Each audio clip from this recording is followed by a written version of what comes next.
In this video, I will show you how to send invoice to customer on Shopify. Let's get started.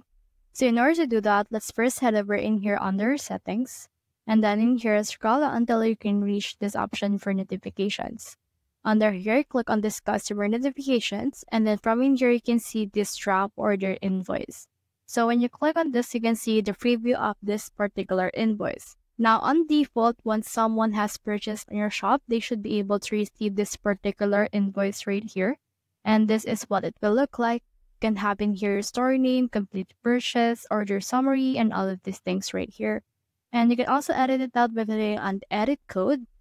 And in here, you can also send a test email in order to see what it will look like, and it will send it to your particular email. So once you have done that, you should be able to see what it will look like. And once the customer purchases from you, they should be able to actually get this particular invoice. So that's the whole process. If you have found this video helpful, simply leave a like below or subscribe because it helps reach more people. See you soon.